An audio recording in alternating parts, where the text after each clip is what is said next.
Alright, good morning mga kawasak. So ngayon ay Monday at I don't know. Wala lang natin incentives guys kasi sayang. So good morning guys. Today is Monday at ngayon ay bibiyahe tayong maaga, 6:30 in the morning. Pero kabi-kabiti lang. Go online.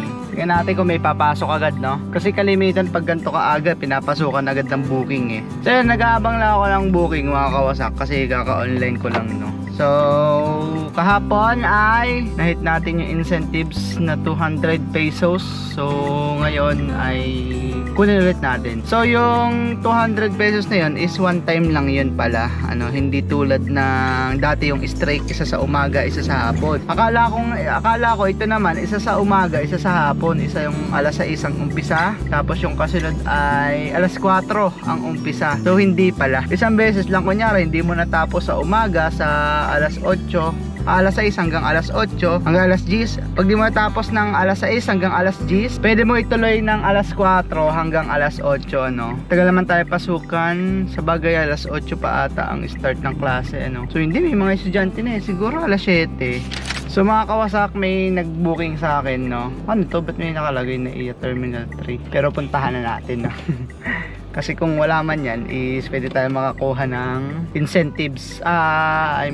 Pwede tayo makakuha ng 50 pesos for compensation, no? So may nakalagay papuntang Silang guys, pero naiya yung naka-note sa kanya. Hirap dito.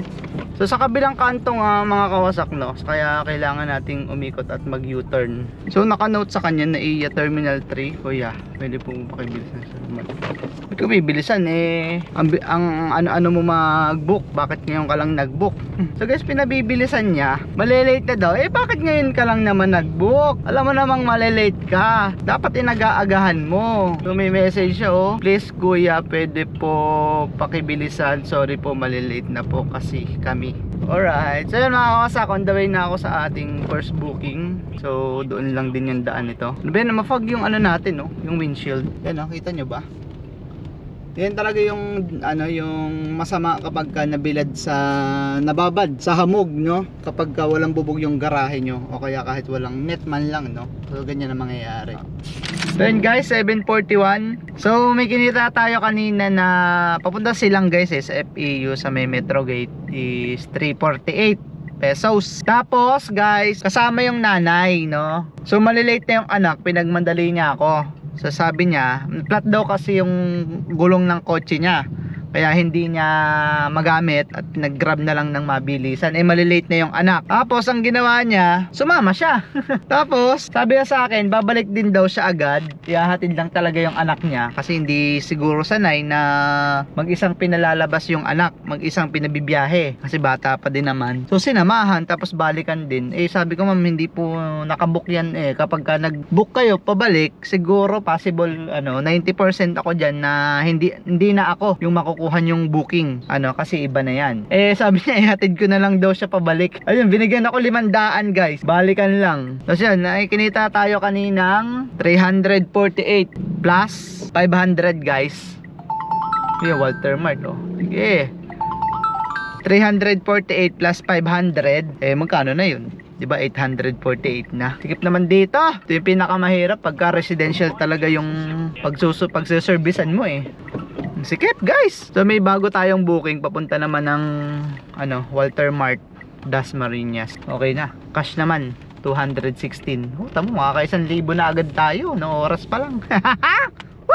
Let's go! So 258, 10, 20, 30, 40, 50, 60, 70. So may 22 pesos na tip. So guys, andito tayo sa Walter Mart ng Dasmariñas. So ilan na lang, isa na lang at makakuha tayo ng incentives.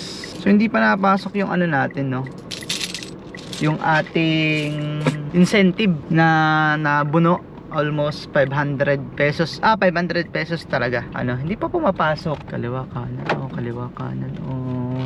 Saan kaya ako? Sige, kaliwa. Traffic, Tignan nyo guys. Traffic. Kaya kaliwa na lang tayo, no? So wala pa tayo kasunod na booking guys, no? Kaya dun muna tayo sa papunta sa amin kasi baka naman magkaroon tayo ng booking dun. So may 1,000 na tayo, 1,064 oh. 564 plus 500 pesos, it equals to 1,064 pesos. Pwede na. Isa pa guys, makukuha na natin yung ano natin, incentives natin, no. Thank you, pinadaan ako. Okay, 1,000 na tayo mga kawasak. Anong oras pa lang? Alas 8. Tatlong ride. Pero ang recorded lang dun ay 2. Kasi nga yung isa, pinaservice sa atin, no. Sabi niya sa akin, ihatid ko na lang daw siya ulit pabalik. Hindi, wala naman ako sinabing presyo. So siya na yung nagbigay sa akin, binigyan niya akong 500 pesos. Nakatuwa, no? Nga pala mga kawasak, hindi pa ako kumakain, no? Kasi nagkape lang ako kanina. Sabi ko, kunin ko lang to incentive. Tapos kahit 3 ride, tapos uwi na lang ako mga alas 10 or 11. Uwi na lang ako sa apartment para kumain. Kasi pag kumakain ako sa umaga, lagi akong naiihi eh. Ewan ko ba kung bakit. So kanina, nagkape lang ako sa bahay. Tapos ngayon ay, yun, hindi pa naman ako nagugutom so far. Alas 8 pasado na. Sana hanggang mamaya tayo hindi magutom. Wala pa tayong next na booking. Kaya chill lang tayo guys. Kung hindi tayo hanapin ng pasahero, tayo maghahanap sa pasahero. Speaking of gutom, medyo nagugutom na nga ako. Ano ba naman yan? Kasabi ko pa lang na nagugutom ako eh, na hindi ako kumakain pa eh. Tapos bigla na lang ako nagutom. So actually ganun din naman yung gawa ko dati sa Japan, no. Hindi ako nagbe-breakfast. Basta hindi mawawala yung coffee. Napaka kulang ang umaga ko mga kawasak pag walang kape. Mawala na ng tinapay, mawala na ng kanin sa umaga, mawala na ng kain, wag lang kape. So kape, ayos na sa akin yun. Iba talaga pag coffee lover, no. Minsan kasi sinisikmura na ako kakakape eh. Pero sige lang, tuloy pa din. Sarap naman kasi ng kape, no? 'Di ba? Sinong coffee lover diyan? 'Di ba? Napakasarap naman talaga ng kape, lalo na yung makapiling ka. Yeah. So mga kawasak, may bago tayong booking. Tumambay tayo dito sa shop ni Boss Kier. Pakita ko sa inyo yung shop ng e-bike. Nag-repair, tapos may for sale din silang mga e-bike dyan, tapos mga parts, no? So sa mga taga Dasma, pwede kayong pumunta dito sa may Amontay Road lang to. Hirap talaga pag magmamani obra eh, no? So yun, may bago tayong booking. So makukumpleto na natin ang ating target na 200 pesos. Mahihit na natin yung 3 rides, no? Sa ngayon, kasi ito, patatlo nating booking guys. 100 student nga eh, oh. 107 pesos papunta ng KFC sa Letran. Malayo ba yun? Malapit lang pala, kaya 107 lang. Pero late, no? Kung standard to siguro nasa 130, 140 to. Kung sino pang naka-standard na PWD, senior citizen at saka student, 'di ba, may discount 'yan. Siya pa yung matagal. Dito tapat mismo ng bahay, oh. Ito yung mismong address niya. Ito yung mismong bahay. Hintayin ko lang mag 5 minutes, ka-cancel ko to. Sama na ugali, no? Late na nga, sala pa magsara. PWD pala guys. Akala ko student na eh. Student sana eh. Intindihan pa ng konti. Ay hindi, PWD, syempre intindihin din natin yan. So mga kawasak, so di ko alam, baka parang gusto ko na umuwi at para kumain, no. Ano naman, nagmamani obra na naman. So wala pa tayong booking ulit, no. Walang pumasok nung papunta pa lang ako. Kasi mostly sa ganyan, bago pa lang tayo dumating sa ating drop off point ay may pumapasok na agad. So ngayon is wala pa. So okay lang yan. So gapang tayo pabalik ng ng Pabayan, baka sakaling makakuha tayo doon. Pinakamahirap talaga mag-maniobra eh, no? Lalo pag masikip yung lugar. So yan, hit na natin ang ating target. Uy, dumating na yung 1,000, yung 500 natin mga kawasak. Grab car Monday peak hours. Uy, qualified ulit na naman tayo. May 200 na naman tayo guys. So dumating na ang ating 500 pesos.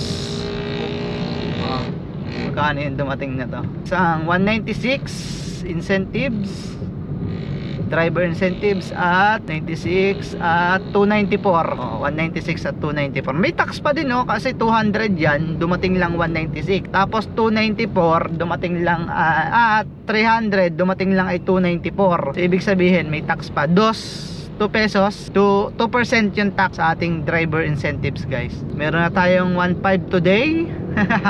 Ay hindi, 1.6 oh. 1.1 na to eh, plus 500. Meron na tayong 1,600. 8:53 in the morning. Katuwa naman. Ay, pangulog na naman si Kawasak ng kotse.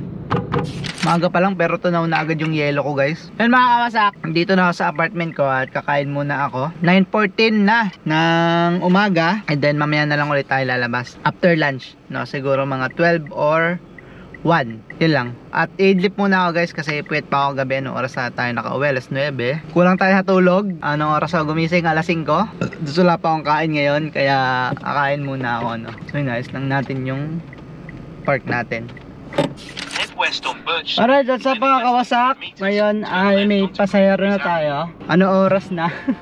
1:19 in the afternoon guys. So yun, kumain lang ako dyan mga kawasak. Tapos nakakatulog din ako. So maganda at tayo ay nakapagpahinga ng kaunti, no? Para naman may energy tayo. Kasi kanina sobrang ano natin, umulan na nga pala oh. Sobrang antok ako, sobrang pagod ako. Kasi kahapon is anong oras na tayo nakauwi. Tapos ang aga din natin ngayong gumising, no? So ngayon, sabawi tayo. Kaya umidlip muna ako, sabay kumain na din ako tanghalian para tuloy-tuloy na tayo, no? So kakababa lang guys, no? Ating passenger, ang ating passenger princess. Sabi na acid ako. Dami ko kasing kinain guys. Tapos nagkape na naman ako. Paano hindi tayo aasidin yan? Oras natin ay 1:33. Then yun, always hanap ulit ng ating booking. So siguro tingin ko mag SM na lang kaya ako ngayon, no? Dumiretso na ako sa SM Dasma guys. Kasi parang wala naman dito eh. Pero antay-antay tayong kaunti, no? Medyo takbong pogi lang tayo. So ang dumi na sasakyan natin. Nagambon kasi. Ano na, kapag ka medyo, di ba nagamit ng sasakyan, medyo mag-aalikabok. Tapos pag naambon na ng konti, di bali kung lurok na ulan eh. So mawawash out yung alikabok. So hindi, nagpatak-patak lang. Ay di yun, kitang-kita sa ating sasakyan tuloy ngayon. Kitang-kita yung mga alikabok. O yan guys, oh. Yan, oh, tingnan niyo yan, oh, yung side na yan, no. O di ba? Kapit na kapit. Paano na tayo niyan? Sana magkaroon tayo ng pasahero dito, ano, sa lugar na to. Kasi kanina nakadalawang pick up ako dito. Yung papuntang Silang, pinakauna nating pick up. Tapos ang sunod ay yung pabalik, inarkilan na ako. Tapos dito din sa ano na to, sa loob yung pick up ng kasunod. Papunta naman ng Walter Mart. Ito. Tama, dito ako nag-pick up kanina. Sa ano ko lagi dito eh, nasa ulo ko na. Parang feeling ko nahuhubuan ako. Kasi dalas-dalas ako eh, nung nagka-booking. Nasa loob kasi akong kwarto, nakahiga pa nung may dumating na booking. Kaya naman kay ma'am, nag-aantay doon sa labas. Yun ang mga gandang pasahero, no? Pagdating mo nandun na sa bungad. Kasi kita mo naman yun sa apps eh, kung nasaan ka na eh, kung nasaan na yung driver nyo eh. Bakit hindi na lang kayo mag-ready na lang agad bago dumating yung mga drivers nyo, yung Grab na binook nyo, no? O yun, no? Dasma din. O tamo, dito ulit, oh. Nice one. So dito ulit yung pick up natin guys. Sa loob na to, tapos papunta sa ano, malapit sa SM.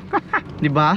Sabi sa inyo eh, takbong pogi lang dapat tayo eh, para sosi, ano. Ayan, pick upin natin ulit ngayon. Near Butuhan Road. Oh. Wala siyang exact na landmark, pero malapit siya sa SM. Tinignan ko sa mapa. Pwede na. Ano to? Cash din, oh. 178, oh, 'di ba? Eh kung mag-rolling tayo dun sa papunta SM, wala tayong 178. Nice one. Dapat pala lagi kapag walang pasahero, takbong swabe lang, takbong pogi lang. O tama, malapit yung pick up, malapit lang dun sa pinag-drop off natin ngayon. Malawak din kasi itong Westwood Village na to eh. Westwood Highlands na to eh. Malawak din. Malapit lang siya dun sa kanina nating drop off. Ay grabe, pag nag-grab ka talaga, ano mo yung mga masisikip na lugar eh, no? Ang sikip na naman guys. So yan mga kawasak, no, naibaba ako na dito malapit sa SM Dasma. So naiihi ako. I'm so promise, naiihi ako, promise. Naiihi na naman ako, kakahihi ko lang bago umalis. So may Shell dito, pwede tayo makiihi sa Shell. So sa kulang-kulang isang oras nating pag-aantay mga kawasak is nagkaroon tayong booking. Papunta naman ng Bacoor, pero naka-saver. Naka-saver siya guys. Nakapunta to ng Bacoor, Cavite. So yun, nasa east entrance siya. Ngayon ay puntahan natin. Bacoor, ang layo. Okay, pero magkano din to? 375. Pwede na guys, siguro nasa 20 kilometers lang to, or 17, something like that. no?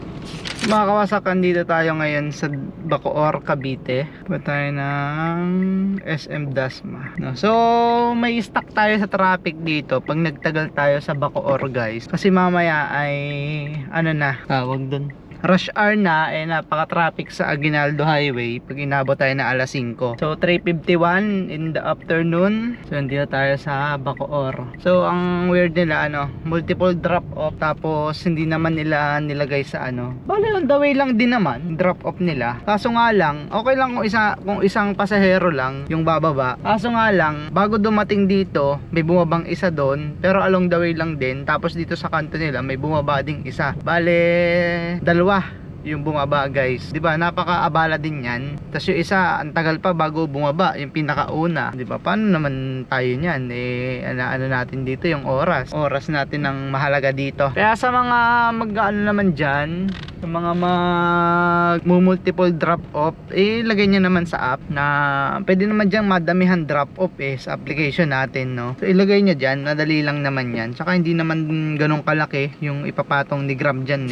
So mga kawasak, nandito tayo ngayon sa Imus, Cavite. Then pabalik na tayo ng Dasma, pero naka-online pa din tayo. Alam, may mga pasahero tayo. Kaya na nga, pabalik na ako ng Dasma, guys. Tapos sabi ko nga sa inyo, set destination, hanggang silang na yung set destination ko. Tapos naka-opportunity alert on and naka-auto accept on, para kahit naka-set di ako, kahit may taliwas na daan na booking, is pwede nating makuha, pwedeng lumabas sa ating app yung booking ngayon kahit na sala yung pupuntahan, no? Alright guys, kita nyo ba ako? Sana kita nyo ako, no? Dagdag tayo ilaw.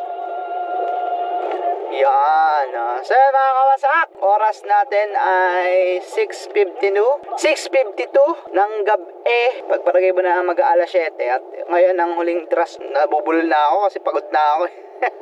Ngayon yung huli nating drop off. Nasakit pati ng ulo ko, guys, no? So yun, teka lang, dito pa tayo sa Edisea. Malapit na to sa apartment, guys. So nagkataon lang na may na-drop off tayo dito, at gusto ko na umuwi para bukas is maaga ulit tayo makabiyahe, no? Kahit umuwi ulit ako ng tanghali. Sir, may daan dito sa pakanan papuntang Governors Drive, no? Kanan sir, Governors Drive. Okay, thank you, sir. Kasi nakita ko sa mapa kanina, may daan nga dito. So, try natin. So, sabi naman ni Kuya Guard, mayroong daan dito, no? Tingnan natin kung magkano yung kinita natin. Pero pakita ko sa inyo para transparent naman tayo, no? So, ito ang ating kinita. Teka lang, lock natin yung pinto. Baka may pumasok na lang bigla, So, yun, no? 2,554, 11 bookings, at nakuha na naman natin ang 200 pesos na incentives, guys. Ito, so 7 complete rides tayo dyan, 200 pesos. So sa Monday ko pa yan makukuha. Monday ngayon, so sa next Monday ko makukuha yan. Lumabas ako ay 6 o'clock na umaga, 6, 7, 8, 9. Umuwi tayong 9 mahigit, or sakto atang 9 yun. Ano ba? Teka lang, check natin. Ano ba yung huli nating drop off kanina? 8:29, o 9 nga. 9 tayo na sa bahay, 6, 7, 8, 9. 6:30 na tayo, ito mo yung una kong pick up. 6:33 yung una kong pick up, guys. Ay di 2.5 hours, 6, 7, 8, 9. 2.5 hours. Tapos lumabas ulit tayo ng 1:30. Ay di 2, 3, 4, 5, 6, 7, 6, 5.5 plus 2.5, 5. 6, 7, 8. 8 hours lahat-lahat, guys. Meron tayong 2,554 pesos plus incentives na 200 equals to 2,754. Hanggang dito traffic, tapos hanggang dun sa amin, sa likuan namin, no? So yun lang, mga kawasak. Bukas na lang ulit ako bibiyahe, and sana makaano tayo ng maaga at makuha agad natin yung incentives, kasi bukas, guys, ay off ko na tong aking Grab app. Bukas, guys, punta tayong kasa. Alauna yung ating appointment sa kasa, kasi yung seal ring ng ating tambutso ay papaltan. So last week lang siya dumating, tumawag sa akin yung kasa. Hindi naman tayo pwede nun last week kasi nga nasa agency tayo, no? At saka nag-medical tayo, sabi ko ngayong week, at gusto nila ng accurate na time and day. Sabi ko, sige, Tuesday, alauna para suabe. No? So, ayan, i-schedule nila ako ng Tuesday ng alauna. So, bukas is Tuesday. Tama ba? Monday ngayon, no? Monday nga ngayon. Bukas ay Tuesday at alauna kailangan natin ng nasa Mitsubishi Imus, guys, para palitan yung seal ring. So, yun lang. And ride safe always. Always and palagi. And peace out. Haba ng traffic.